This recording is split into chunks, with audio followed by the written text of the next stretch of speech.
ইমানদার বান্দা যখন কবরের মধ্যে শুয়া শুয়া জান্নাতের দিকে নজর করে তাকায়, হুর গিলমান দৌড়াদৌড়ি করতেছে, ইমানদার বান্দা ধরার জন্য যাইতে চাইবে, আল্লাহ ডাক দেয়া বলবেন নাম কানাউমাতিল আরুস লা ইউকিদুহু ইল্লা আহাব্বা আহলিহি। ও ইমানদার বান্দা এখন ঘুমায় যাও, আরামে ঘুমায় যাও। বাসুর রাতের দোলাকে যেমনি ভাবে তার প্রিয়তমা ছাড়া কেউ স্পর্শ করে না, কেউ ডাক দেয় না, তোমার এরকম প্রিয়তমা কেউ আমি আল্লাহ ছাড়া কেউ এরকম ডাক দিবে না। ইমানদার বান্দা আরামে কবরের মধ্যে ঘুমায়া যায়। সুবহানাল্লাহ। আল্লাহর নবী ডাক দিয়া বলেন, ওই যে কবরের পাশে বসে আছেন, অতঃপর বলেন ওয়া ইন্নাল আবদাল ফাজিরা, যখন কোন নাফরমান বান্দার মৃত্যুর সময় হয়ে যায়, মাহুমুল মাসু, ফেরেশতারা এরকম ভাবে সালার চট নিয়ে আসে, ইমানদারের বান সময় জান্নাতের কাফন নিয়ে আসে, সুগন্ধ নিয়ে আসে। আর যখন নাফরমান বান্দার মৃত্যুর সময় হয়ে যায়, মাহুমুল মাসু, সালার চট নিয়ে আসে। নাউজুবিল্লাহ।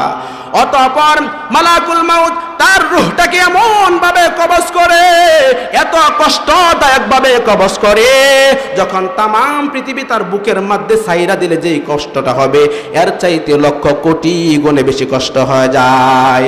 নাফরমান বান্দাকে যখন আসমানের দিকে উত্তোলন করা হয়, আল্লাহ ডাক দেয়া বলেন, ও ফেরেশতাদের দল, নাফরমান বান্দার আত্মা 7 আসমানের উপরে নয়, 7 তল জমিনের নিচে সিজ্জিন নামক একটা দফতর আছে, ওই দফতরের মধ্যে নাফরমান বান্দার আত্মাটাকে লিপিবদ্ধ করিয়া দাও। অতঃপর নাফরমান বান্দার আত্মার মধ্যে দুইজনের কবরের মধ্যে দুইজন ফেরেশতা আসে। আসার পর নাফরমান বান্দাকে প্রশ্ন করা হয়, মান রব্বুকা ওয়া মা দীনুকা ওয়া মান নাবিয়ুকা। নাফরমান বান্দা উত্তর দিতে পারে না। নাফরমান বান্দা ডাক দেয়া বলেন, হা হা হা লা আদরি লা আদরি, আমি কিচ্ছু জানি না। আল্লাহ ডাক দেয়া বলেন, ও ফেরেশতাদের দল, নাফরমান বান্দা মিথ্যা কথা বলতেছে, নাফরমান বান্দা মিথ্যা কথা বলতেছে। আফতাহু লাহু বাবান ইলান নার ওয়া আলবিসুহু মিনান নার। ও ফেরেশতাদের দল, নাফরমান বান্দার কবরের মধ্যে একটা জাহান্নামের বিছানা বিছায়া দেন। নাউজুবিল্লাহ। ও ফেরেশতাদের দল, নাফরমান বান্দার শরীরের মধ্যে একটা আগুনের পোশাক পরায় দে। ও ফেরেশতাদের দল, নাফরমান বান্দার কবর থেকে জাহান্নাম পর্যন্ত একটা এরকম লাইন করিয়া দে। নাফরমান বান্দা কবরের মধ্যে চিৎকার শুরু করে দিবে। ফেরেশতারা ডাক দেয়া বলবে, তোমার জন্য এটা হলো জাহান্নামের একটা গর্ত। এজন্য কবরের মধ্যে যাইতে হবে কিভাবে? ইমানদার হয়ে, ঠিক কিনা? নাফরমান অবস্থায় গেলে কবরের মধ্যে শান্তিতে থাকার সুযোগ নাই। কিয়ামতের ময়দানে হতভাগাদের অন্তর্ভুক্ত হইতে চান না সৌভাগ্যবানদের অন্তর্ভুক্ত হইতে চান? সৌভাগ্যবান আল্লাহ জানা দেয়, ও ইমানদার বান্দারা, ওই কিয়ামতের ময়দানে তোমরা যদি সৌভাগ্যবান হইতে চাও, দুনিয়ার জীবনে 2টা গুণ থাকতে হবে। জোরে বলেন, কয়টা গুণ? আরো জোরে বলেন, কয়টা গুণ? আল্লাহ রাব্বুল আলামিন বলেন, ইন্নাল্লাযীনা আমানু, 1 নাম্বার হলো ঈমান, 2 নাম্বার ওয়া আমিলুস সলিহা, আমলে সলিহা। এই 2টা গুণ যদি আপনার আমার ভিতর থাকে, আল্লাহ জানা দেয়, কানাত লাহুম জান্নাতুল ফিরদাউসি নুজুলা। সুবহানাল্লাহ। তোমার জন্য সম্মানের জান্নাত। 1 নাম্বার হলো কি? ঈমান। 2 নাম্বার আমল। ঈমান আবার কেমন ঈমান? আল্লাহ পাক রব্বুল আলামিন বলেন, আমিনু কামা আমানান নাস। ঈমান আর ওই যে পূর্বের মানুষের মতো ঈমান। পূর্বের মানুষ বলতে বোঝানো হয়েছে সাহাবায়ে কেরামদের মতো ঈমান। পূর্বের মানুষ বলতে বোঝানো হয়েছে বিভিন্ন কাফেরের স্ত্রীরা যেইভাবে আল্লাহর উপর ঈমান আনছে, ওইভাবে ঈমান। আল্লাহর নবীর একজন সাহাবী, নাম তার খুবাইব রাদিয়াল্লাহু তাআলা। আল্লাহর নবী সাল্লাল্লাহু আলাইহি ওয়াসাল্লাম হযরত খুবাইব রাদিয়াল্লাহু তাআলা আনহুকে দাওয়াতের কাজের জন্য প্রেরণ করেছিলেন, কাফের বেঈমানরা তাকে আটকায় ফেলছে। খুবাইব রাদিয়াল্লাহু তাআলা আনহুকে এমন একটা ঘরের মধ্যে আটকায় ফেলছে, যেই ঘরের মধ্যে খুবাইবকে খাবার দেয় না, না খাওয়াইয়া হযরত খুবাইবকে এরকম ঘরের মধ্যে ঢুকায় তালা লাগায় দিছে। কাফের বেঈমানরা মনে করছে লম্বা সময় যদি খুবাইবকে খাবার না দেয়, খুবাইব না খাইয়া মনে হয় মারা যাবে। একদিন দুই দিন করে করে অনেক দিন পর যখন দরজা খোলা হয়েছে, দরজা খুইলা দেখে খুবাইব মনে নাই, খুবাইব জীবিত। সুবহানাল্লাহ। ওই বাড়িতে একজন মহিলা ছিল, নাম তার জয়নাব, নামটা স্মরণ রাখবেন। ওই কাফের বেঈমানের দল যখন দেখলেন খুবাইব মৃত্যুবরণ করে না, খুবাইবকে মৃত্যুবরণ করাইতে হবে, তাকে মৃত্যুদণ্ড দিতে হবে, এলাকার মধ্যে এলান হয়ে গেছে, ও গ্রামবাসী তাড়াতাড়ি আসো, মুসলমানদের একজনকে আটক করা হয়েছিল, আজকে তাকে এরকম মৃত্যুদণ্ড দেওয়া হবে। বিশাল এক ময়দানের মধ্যে চলে গেছে, মঞ্চ কায়েম করা হয়েছে। সেই মঞ্চের মাধ্যমে খুবাইবকে এরকম ভাবে লটকানো হয়েছে, শুলের মধ্যে চড়ানো হয়েছে, হাতের মধ্যে পেড়াক মারছে, পায়ের মধ্যে পেড়াক মারছে। পেড়াক মারতে মারতে শরীরটা চালুনের মতো ছিদ্র করে দিছে। খুবাইব রাদিয়াল্লাহু তাআলা আনহু মাথাটা নিচের দিকে তাকায় আছে। এমন সময় একজন বেঈমান ডাক দেয়া বলতেছে, ও খুবাইব, তোমার কাছে একটা এরকম ভাবে কিছু বলতে চাই। কি বলতে চাও? তোমার কি মৃত্যুর পূর্বে কোনো ওসিয়ত আছে কিনা, আশা আছে কিনা বলো। খুবাইব ডাক দেয়া বলে, মৃত্যুর পূর্বে তেমন কোনো আশা নাই, শখ নাই, তারপরেও যেহেতু সুযোগ দিয়েছ, আমি 2 রাকাত নামাজ পড়তে চাই। সুবহানাল্লাহ। আপনি আমি এক বললে কি বলতাম, বিরিয়ানি খামু, এই খামু, সেই খামু। খুবাইব বলে, আমি নামাজ পড়তে চাই। আল্লাহর নবীর এই সাহাবী রক্তাক্ত শরীর নিয়ে নামাজের মধ্যে দাঁড়ায় গেছে। খুবাইব বলে, নামাজের মধ্যে এত মজা পাইতেছিলাম, আমার মন চাচ্ছিল আমি নামাজটা আরো দীর্ঘ করিয়া ফেলি, কিন্তু আমি যদি আমার নামাজটাকে দীর্ঘ করি, কাফের বেঈমানরা মনে করবে এই মুসলমান মৃত্যুর ভয় নামাজের মধ্যে সময় কাটাইতেছে, এই জন্য আমি নামাজটা দীর্ঘ করলাম না, অল্প সময়ের মধ্যে এরকম নামাজটা শেষ করলাম। করার পর হযরত খুবাইবকে আঘাত করতে করতে তার শরীরটা রক্তে রঞ্জিত করে ফেলছে। এমন সময় একজন কাফের ডাক দেয়া বলে, ও খুবাইব, তোমাকে একটা সুযোগ দিতে চাই, তোমাকে একটা চান্স দিতে চাই, তুমি কি নিতে চাও কিনা? খুবাইব ডাক দেয়া বলে, কি চান্স দিতে চাও বলো। এমন সময় কাফের বেঈমানের পক্ষ থেকে একজন বলে, ও খুবাইব, তোমাকে একটা চান্স দিতে চাই, তুমি যদি এই মুহূর্তে মুহাম্মদ নবীকে একটা গালি দাও, একটা গালির বিনিময়ে তোমাকে মাফ করে দেব। নাউজুবিল্লাহ। খুবাইব ডাক দেয়া বলে, ও কাফের বেঈমানের দল, যে আল্লাহকে বিশ্বাস করে, যে আল্লাহকে ভালোবেসে একবার ঈমান আনছি, আল্লাহর নবীকে গালি দিয়া এমন খুবাইবের 1000 জীবনের দরকার নাই। সুবহানাল্লাহ। একটা গালির বিনিময়ে আমি খুবাইবের এরকম জীবনের দরকার নাই। এই একটা গালি না দিয়া পয়গম্বরের ভালোবাসার বিনিময়ে আমি খুবাইবের 1000টা জীবন দেওয়ার জন্য প্রস্তুত।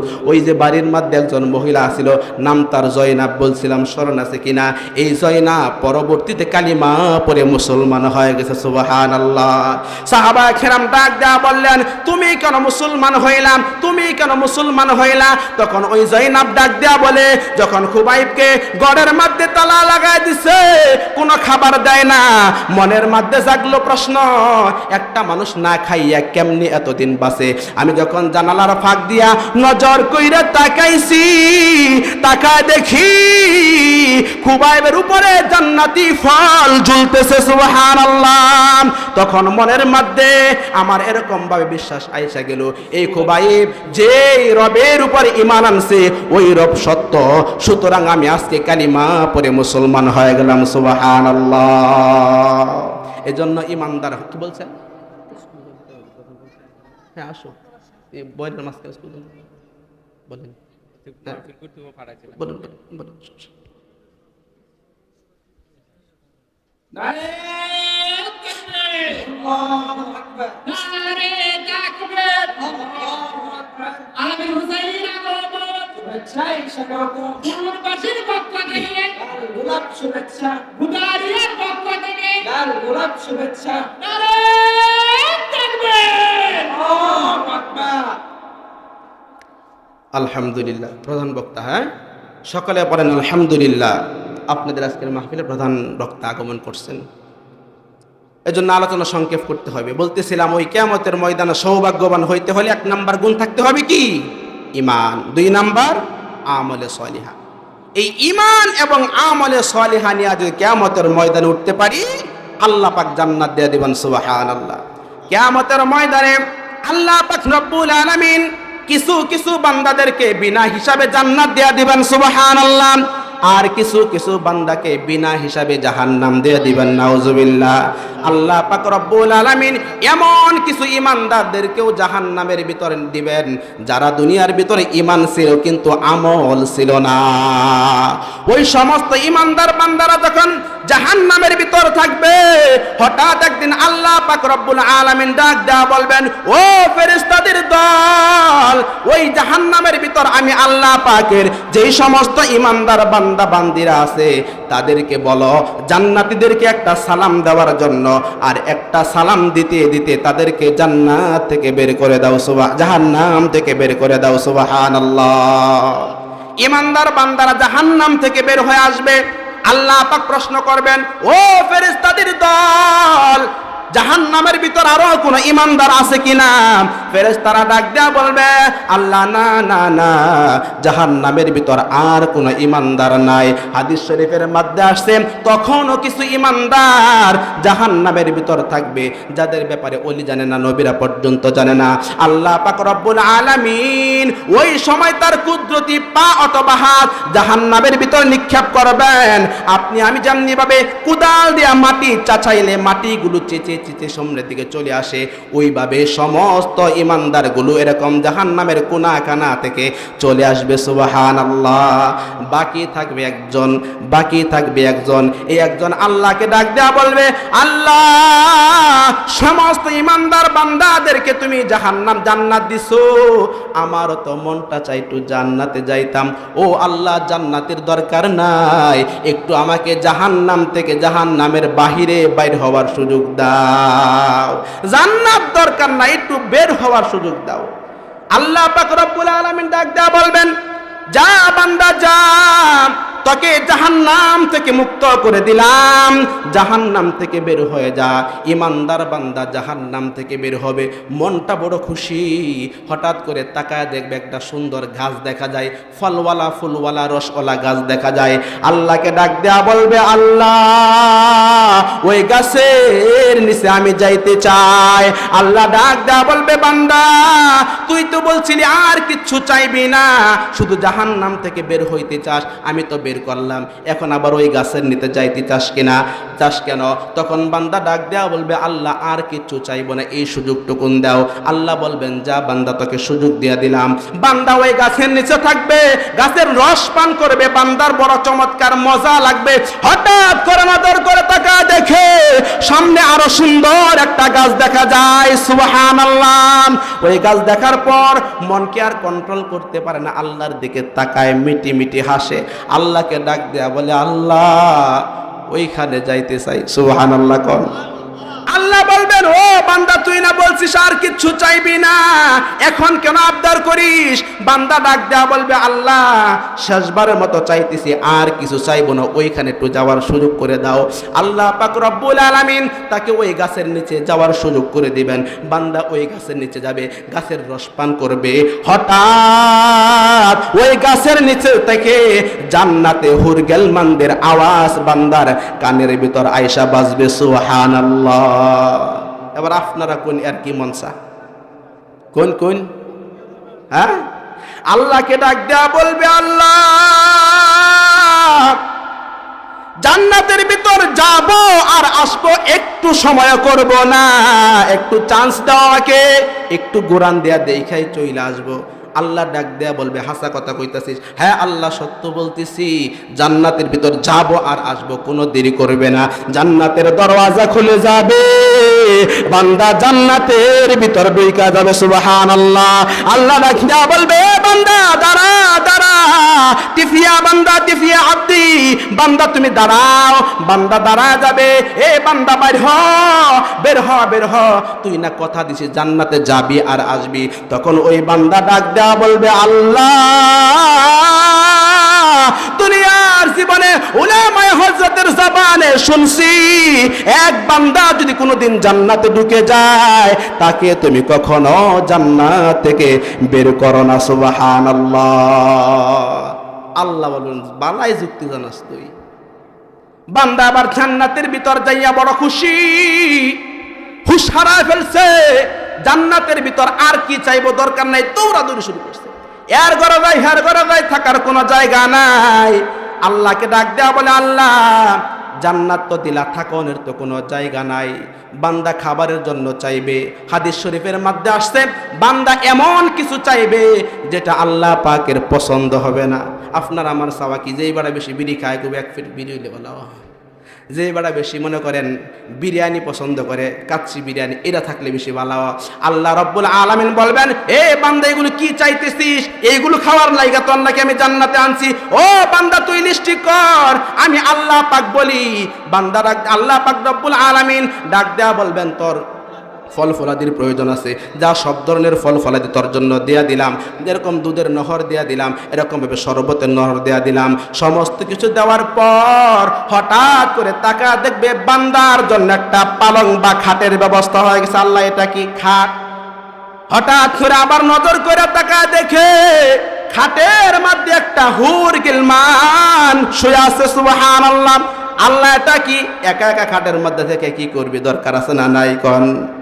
এই বান্দা যখন এইগুলা পাওয়া যাবে, আল্লাহ রাসূল সাল্লাল্লাহু আলাইহি ওয়াসাল্লাম এই বান্দাকে সর্বশেষ যেই বান্দাকে জান্নাত দিবে, এই বান্দার জান্নাতটাও আপনার আমার এই যে দুনিয়া আছে এই দুনিয়ার চাইতে 10 গুণ বড় হবে। সুবহানাল্লাহ।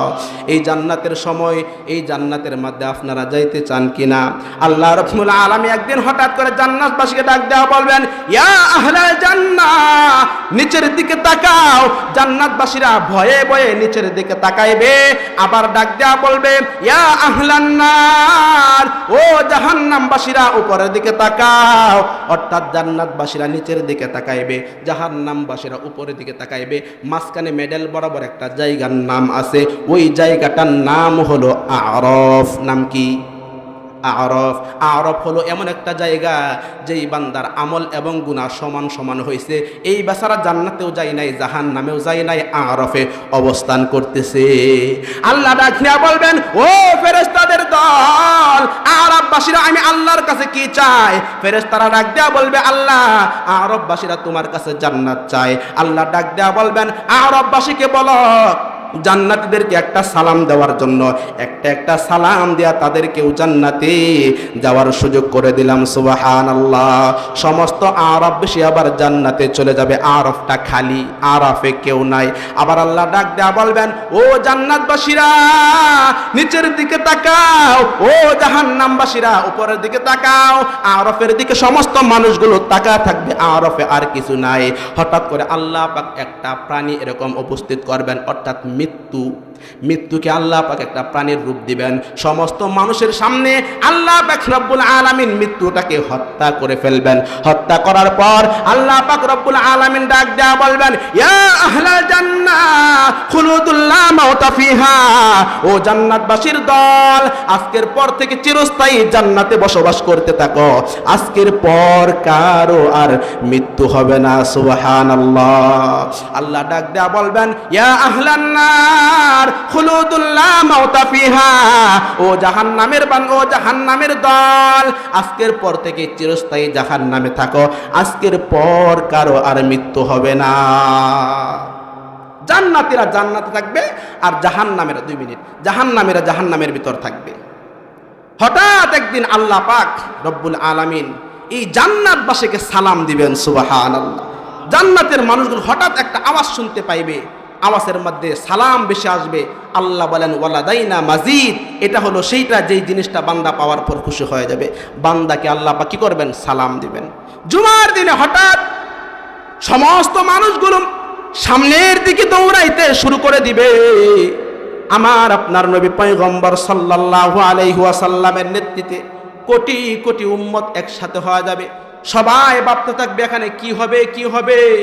হঠাৎ করে আপনার আমার রব আল্লাহ আয়েশা জান্নাতবাসীর সামনে দিদার দিয়া দিবেন। সুবহানাল্লাহ। ওই আল্লাহর জান্নাত, ওই আল্লাহর দিদার পাইতে চাই। এই জন্য যদি পাইতে চাই তাহলে দুনিয়াতে মরতে হবে। মরতে হইলে মৃত্যুর পর গ্রুপ হবে দুইটা, ফারিকুন ফিল জান্নাহ ওয়া ফারিকুন ফিস সাঈর। এরকম একটা হলো জান্নাতের রাস্তা, আরটা হলো জাহান্নামের। জান্নাতের রাস্তা হবে যেটা তাদের গুণ থাকতে হবে দুইটা, ইন্নাল্লাযীনা আমানু ওয়া আমিলুস সালিহা। এক নাম্বার হলো ঈমান, দুই নাম্বার হলো আমল। এই ঈমান আর আমল নিয়ে যে মৃত্যুবরণ করতে পারি, আল্লাহ আপনাকে আমাকে জান্নাত দান করবেন। সুবহানাল্লাহ। আল্লাহ পাক আমাদের সকলকেই বেশি থেকে বেশি নেক আমল করে ওই জান্নাতের অধিবাসী হবার তৌফিক দান করুন। সকলে বলি আমিন।